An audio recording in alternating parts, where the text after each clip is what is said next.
bring that up. I would never have. You worked with P. Diddy. Mm-hmm. Whitney Houston and Monica. For someone who's trying to come up into the music industry, what's some advice you would give to them?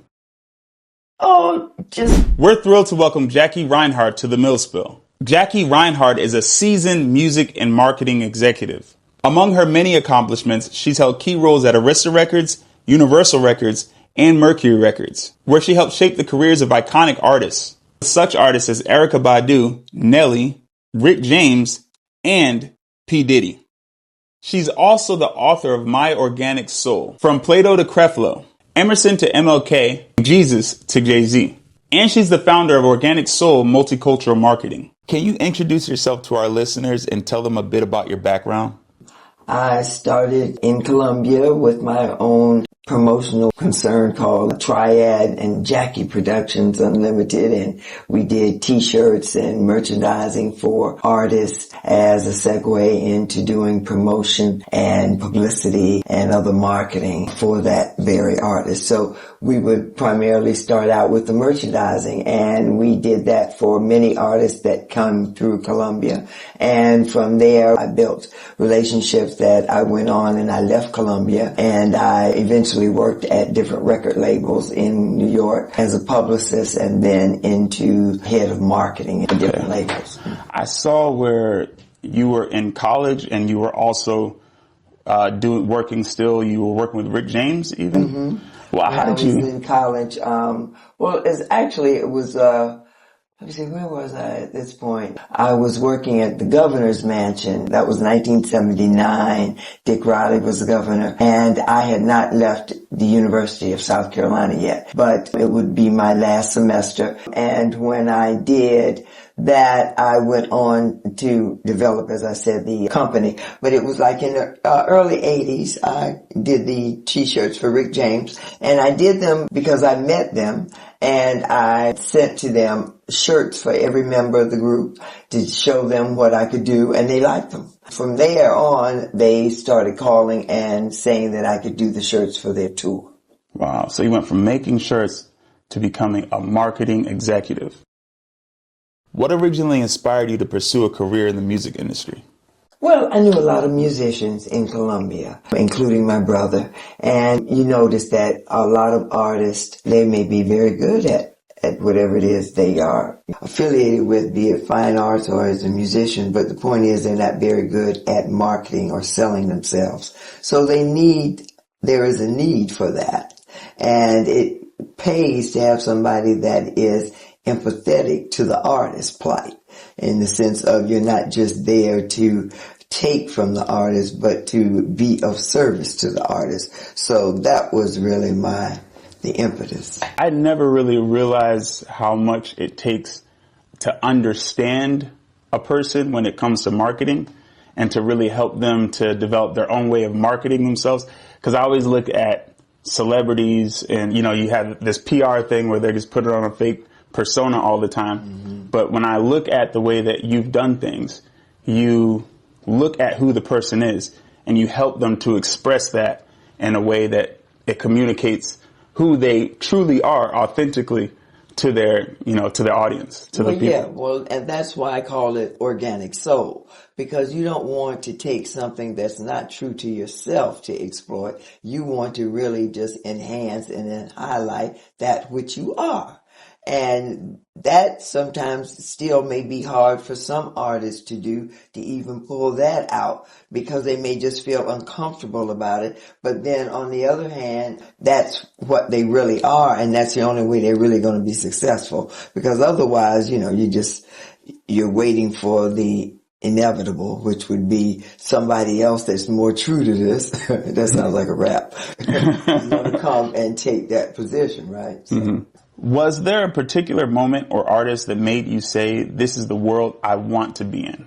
A particular person or artist that really inspired you, that really made you say, I want to be in this world? Or was this just all something you were already kind of self-directed? Oh, I was already self-directed, yeah. Mm-hmm. But all of the artists that I worked with were pivotal in the sense that my working with them at that time and place was pivotal. It may have been that was when they were just emerging, so they were debut artists, and I'm the person that helps to form that image of you, that imprimatur, who you're going to be to the world, or I'm there when you need to have a comeback or a setup that's definitive of who you are, one way or the other. How important would you say self-esteem and confidence is going into the music industry? Oh, it's very important, but that's important for everything. Mm-hmm. It really is. Where you see artists, they go into the industry, it seems like they get caught up in different things. Do you think a lot of that has to do with the self-esteem and the confidence, and they're just easily kind of manipulated going in there? Well, yeah, and of course your self-esteem, your confidence, whether or not your self-esteem is there, I mean, they want to be stars, so they got esteem. They've got self-esteem. But their confidence will come because it may be that you're new. So you don't feel as comfortable, as confident, because it's a new era. It's a new space for you. And that's only going to come or change when you put time in it. So I don't even think that's really here nor there about it. What they're going to have is just a sense of themselves as opposed to a confidence about what they're doing, because you're not going to be at ease at everything. I was watching, you saw the documentary where Beyonce is doing her concert tour, and it's the rehearsals portion of it. And she talks about that you are not going to be good when you start now. You're not going to be good learning the choreography. It's going to suck. You're going to look bad. But the point is that the people who can't take that, they're not going to ever be good, because you kind to almost be oblivious to how stupid you look right now. How did you get your foot in the door in the music industry, especially as a black woman in a space that wasn't always inclusive? It's going to come by way of the artist. I mean, and that's the way it's going to come by for anything, in this sense that if there's not a need for the service, and then there's not somebody asking for the service, then it ain't going to happen. Nobody would just put you in a position just because they're looking out like, oh, we ought to. I mean, maybe you got some forward thinking folks that just look down the line and say, oh, well, you may be a Chris Blackwell that establishes Island Records and looks down the line and looks at Bob Marley and say, oh, and I should hire some black people to work this record too.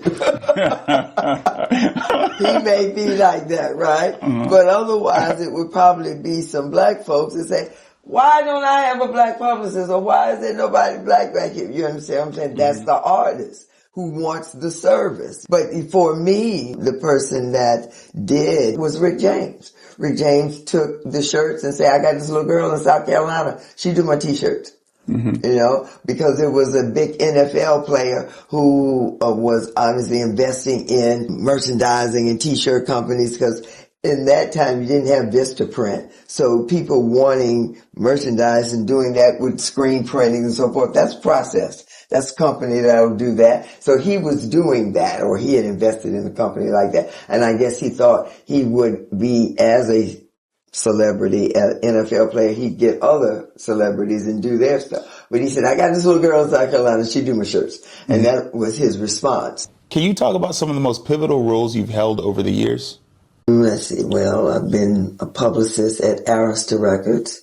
And at the time, my acts were Whitney Houston and Aretha Franklin and Lisa Stansfield and Monica. So those were pivotal because they were debuts. Lisa Stansfield was a debut artist, white, breaking into America. And Monica was a young girl that people didn't believe was 15, and she was. Mm-hmm. But she was the fly 15. Mm-hmm. And then Whitney was being booed at the Soul Train Awards.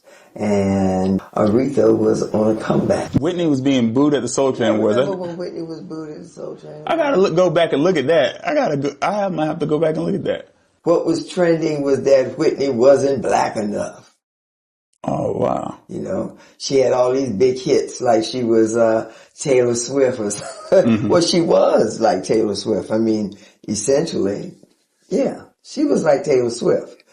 Whitney was like that. That was different for a lot of black folks. Her music and how she was a pop artist of that magnitude. Who are your key mentors going into the industry? Sidney Miller, who was the owner, publisher, editor of BRE magazine. That's Black Radio Exclusive, and they were like the equivalent of Billboard, but it focused solely on black music. So that's black radio, black retail, everything that was adjacent to black recording artists. We see all this stuff coming up about P. Diddy, and you've worked with P. Diddy. Mm-hmm.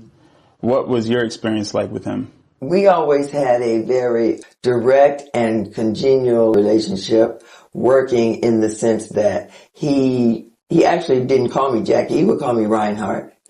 And I called him Puff.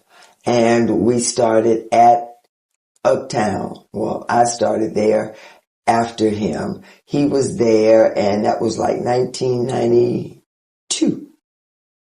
So that's early. That's when he just had pretty much come in the scene. And we had, of course, Jodeci, Heavy D, Mary J. Blige. This is the My Life album. It was a good working relationship. I mean, in the sense that Puff was very direct with me and I was with him in terms of what he felt like the artist needed.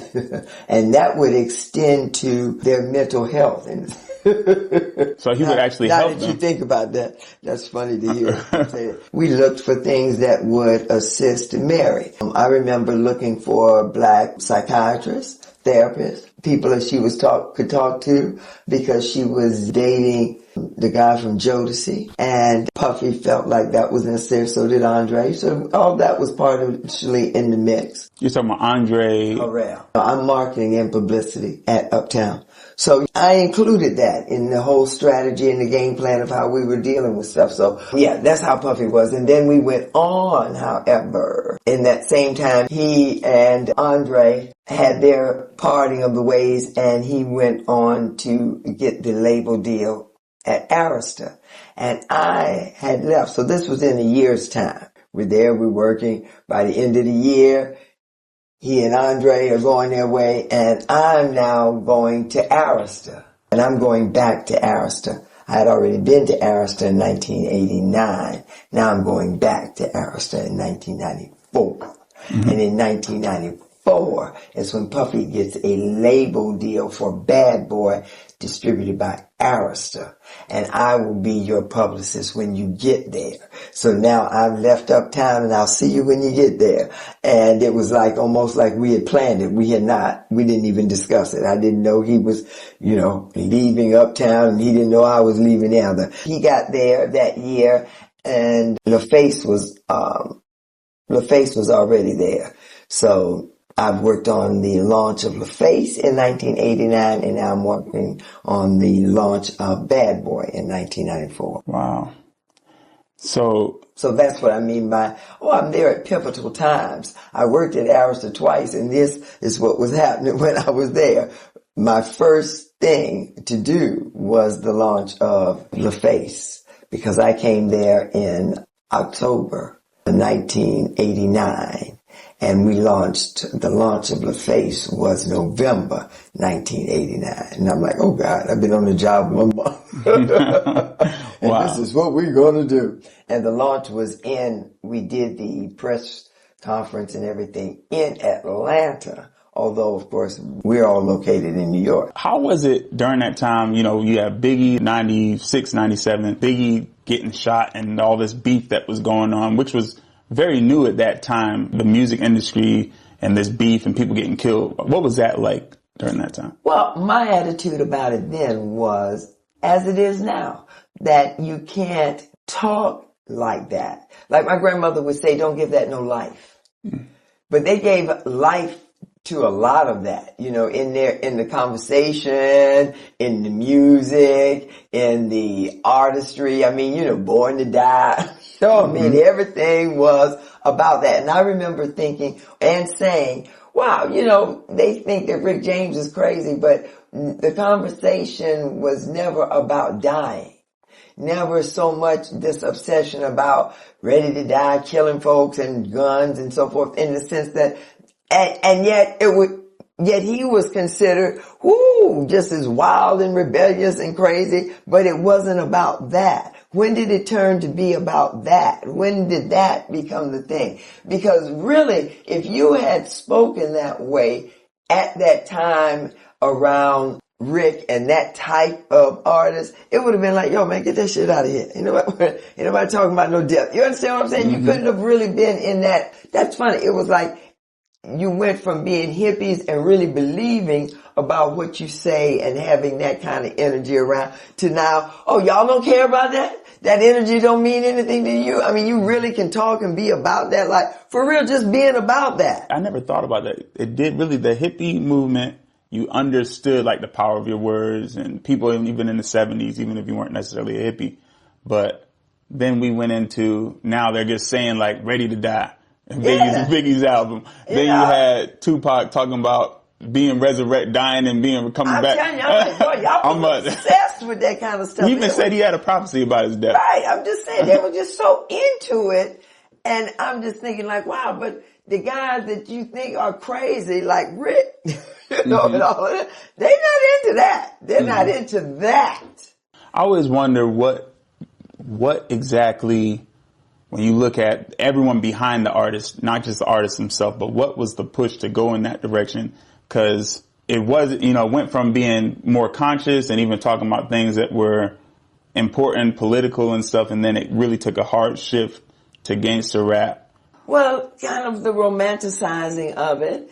And there's money in it. So there's always going to be a need or a reason to follow if there's money in it. And if that takes hold, meaning that money gives license to everything, then what the hell? Why not? You understand what I'm saying?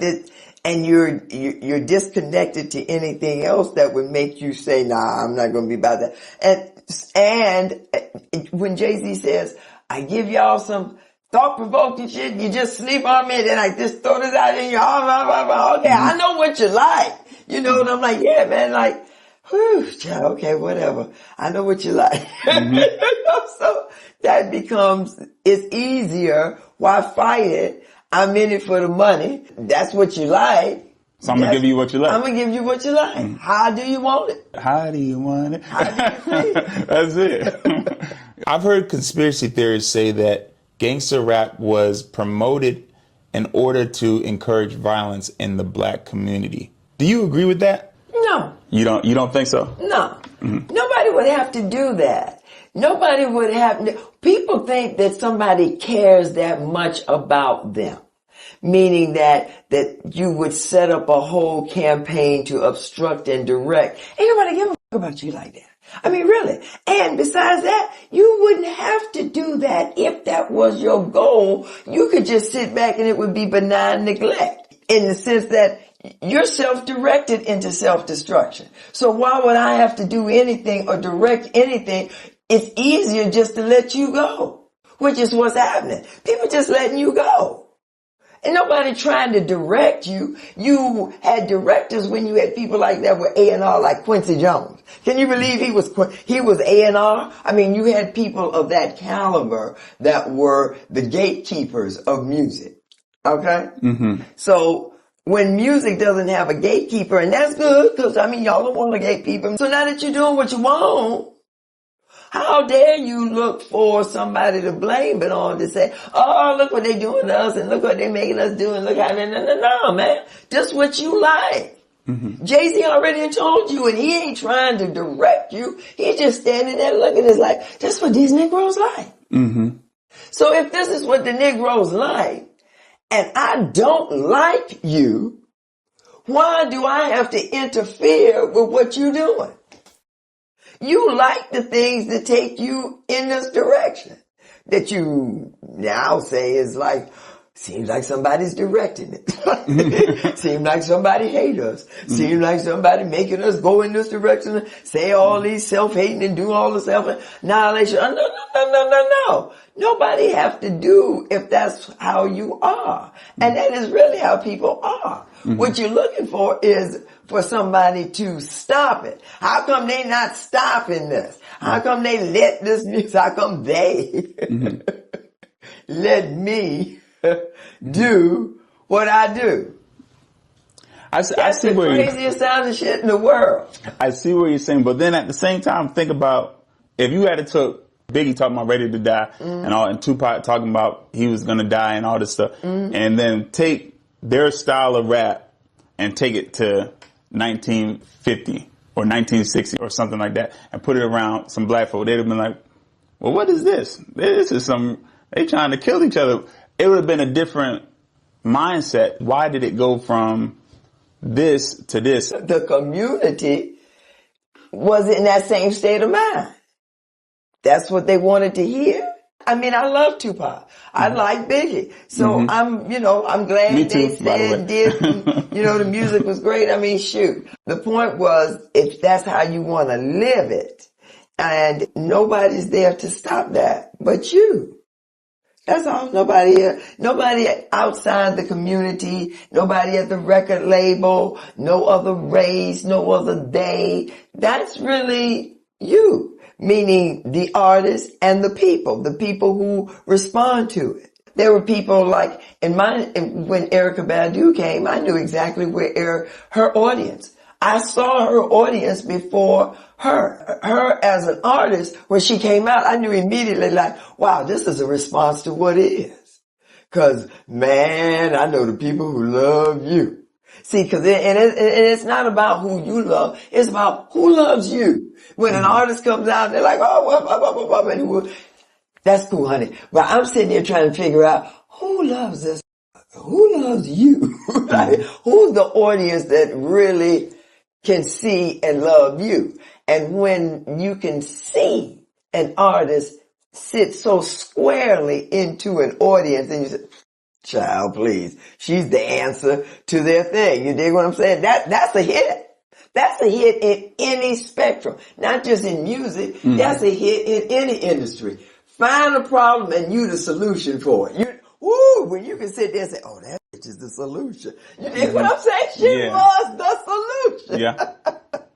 It's like when Kanye West almost said the Backpack Kid, you knew there was a group like that. The College Dropout, that vibe. That was the vibe. Yeah, Kanye West definitely, that's a good example too, because he came out with something completely different, but obviously there was a whole group of people, a bunch of people that wanted to be just like that. Just like that, was right there in their pocket. If you're able to target a specific group, maybe that group isn't big, but you cater to them, and then does that group grow though? That's when you think about gangster rap, does that group grow? Of course, yes, it can grow. It can grow. I mean, and it may grow from something that's just natural because, well, that's a whole lot of people can understand that vibe, with that vibe, or like that vibe, whatever it may be, or that it's so prevalent, in the sense that now I've heard it, now I'm with it, and so, either I like it or I don't. But, yeah, it's really all about what you want to put there. People at the label don't care. Do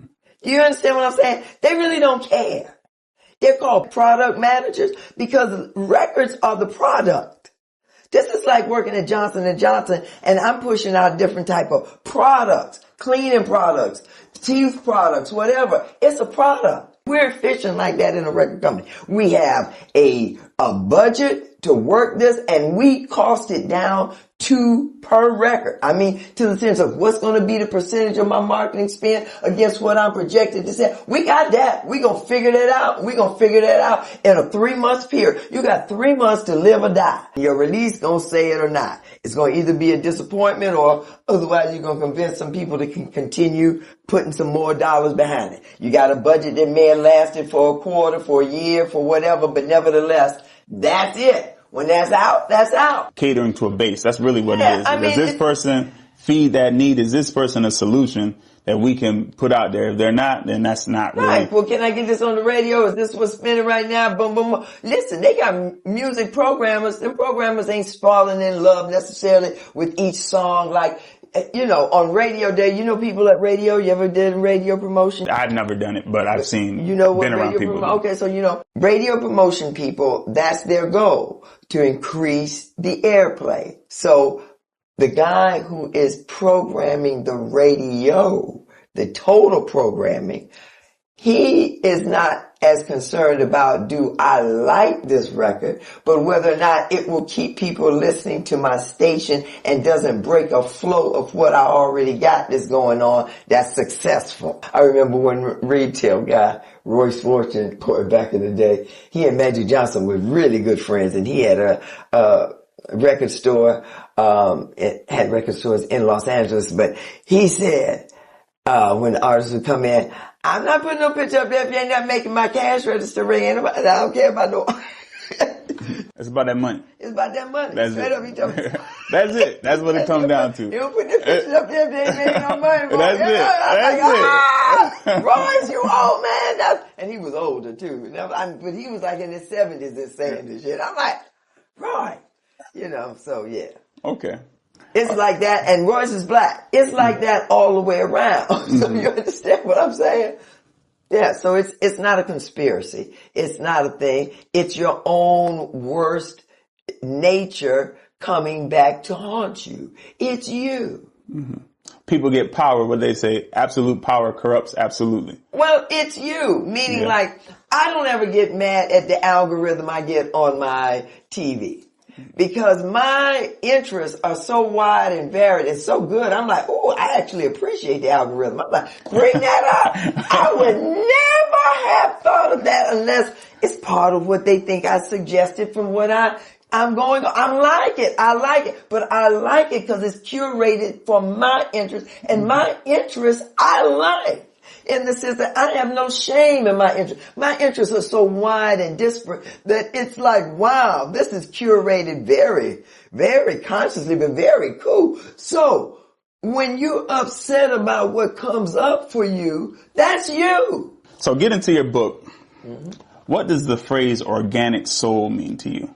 That which is intrinsic, organic, in you. And soul is the essence of what you are, who you are. You started off in designing t-shirts. So you had an artist type of background, that artistry. And I talked to a lot of people about this too. Artistry is so broad. Like when you think about being an artist, you can develop that in different ways.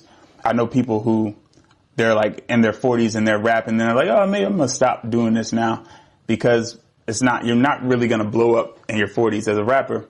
And I said, well, you're an artist. You can evolve that thing into something else. Right. If you just... Jill Scott was a poet. You can hear it, can't you? You can hear it. You can hear it. When she write a song, I'm like, girl, this is poetry. You can hear it. You can hear where she was. And you can do that wherever you're at. People don't see that they can be creative and take their creativity and whatever they're doing. Well, you can see that now. You can see that on TikTok. Because you can see like, wow, there are some people who are real creative in their everyday life, just whatever they're doing. Be it cooking or just how they jazz about. They can do it. And now they're showing you, see how I do this? And you're like, yeah, that's cool that you took and now you're in the kitchen doing this too. Yeah, you took your thing into something and made it creative. And some people do that with their home decor. And you'll see like, whoa, like really, you'll see, there's one that is a sister and she's big girl. Boy, but she is good at stuff in her, like, wow, she is some kind of carpenter. But she kind of on her own, and I'm like, that's creativity in your space. Look what you discovered that you got, that you can do this, girl. She really can. I mean, she is such an artist at seeing the space, and saying, okay, I can work this and going in. That's it. That's what I'm saying. And people can do that in any job that they're on. You know, before I went in the music industry, I was director of the governor's mansion, but I was very creative there. I had to do all of the arrangements, the floral arrangements of a house like that at a mansion. And we got floral arrangements in every room, which is lovely. So you get to buy flowers, spend hundreds of dollars every week on flowers. And I had to arrange them. That was wonderful. But I also booked all the entertainment. Whenever we did dinners, receptions, etc., there's music, there's entertainment. It's my choice. I get to do that. So instead of being on the road or working a concert, but I'm working this room, I'm figuring out what it should sound like, where it could be. Now, and I'm not trying to put rap in the room. I'm putting in that which will work the room. You understand? Mm-hmm. So, yeah, you just have to be creative where you are. And there you were, right there on the path that brought you where you are today. Mm-hmm. Understanding who you are, your creativity, and being able to channel that in the right place in the right time. Yep. Yeah. And it all comes together because you see, in creating for things like promotionally, you often have to create the entire environment in the sense that you rent the venue, you decorate the venue, you hire all of the people, the caterers, et cetera, et cetera. You're creating a mood and an atmosphere,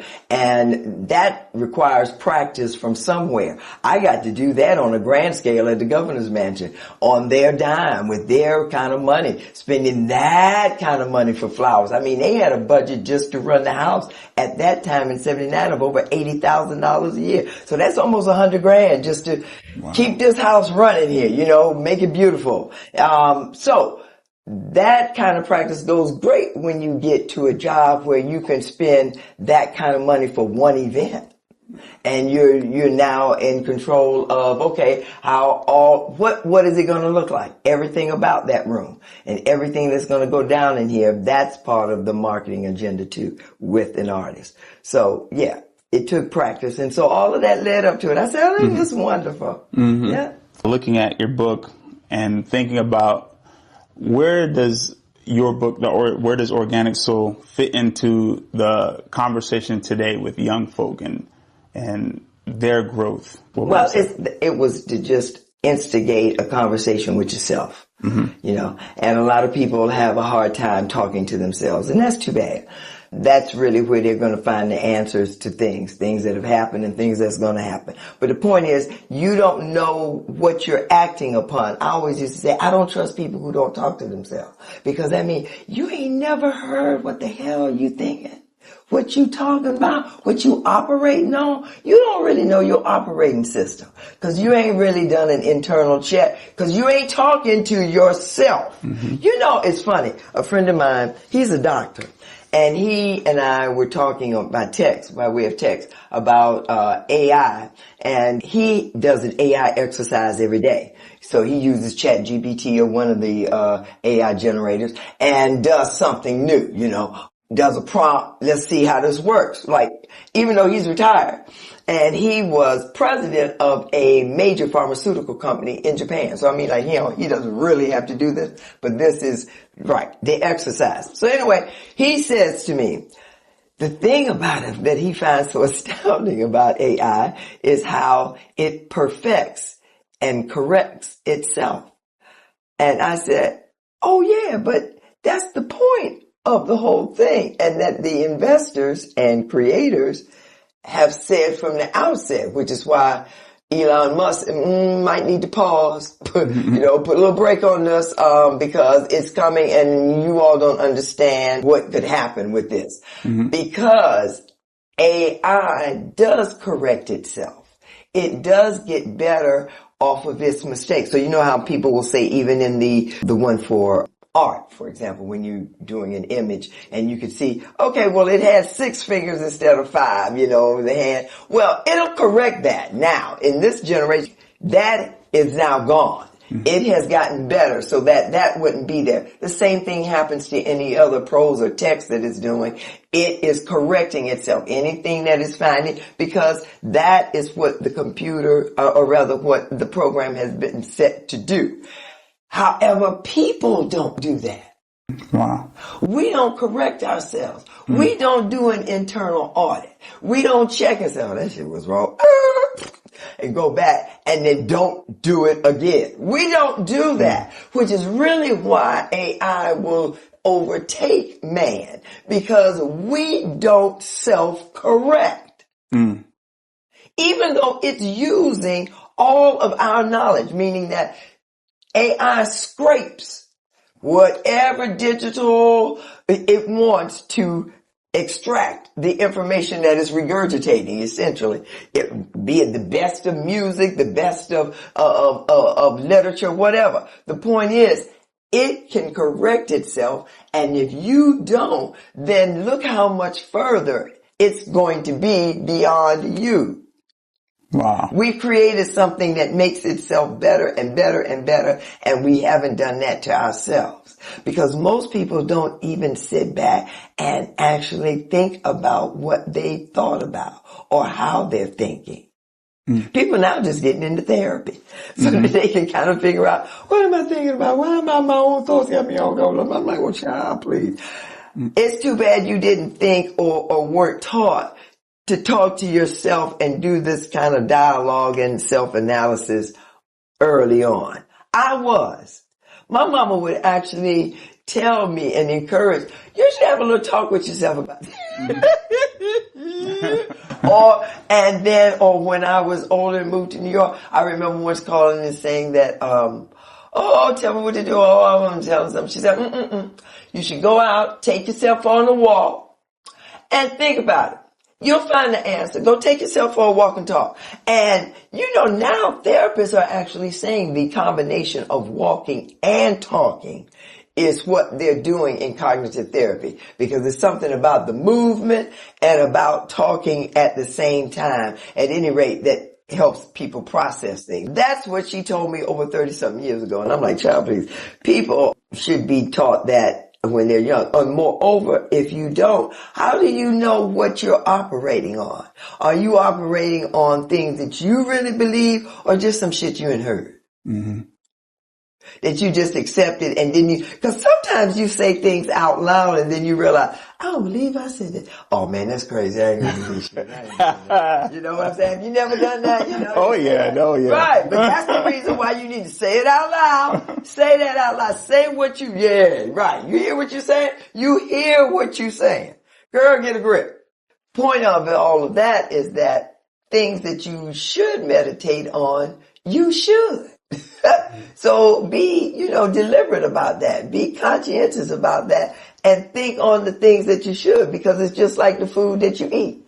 And so Chuck D does the intro of the book, and that's what he was talking about, as a rapper. And of course that makes sense for Chuck D, because he is conscious like that in terms of the usage of his words in rap. And he was saying that it used to be a time that was something that we esteemed, but then it went on and on that it didn't really make any difference. And we've gotten to the point now that the industry and the music has even just taken all of the meat off the bones and just basically fried the bones and throw them back at you. And you have people eating that. That's good. That's good to eat. There ain't nothing there. Be cognizant of your words. Be mindful of them. Understand what it is you're saying, what you're putting out there, what you're giving life to. And I was in a class at Seton Hall. And I didn't know Seton Hall was a Catholic university. I ain't into basketball. I didn't know. So I didn't know.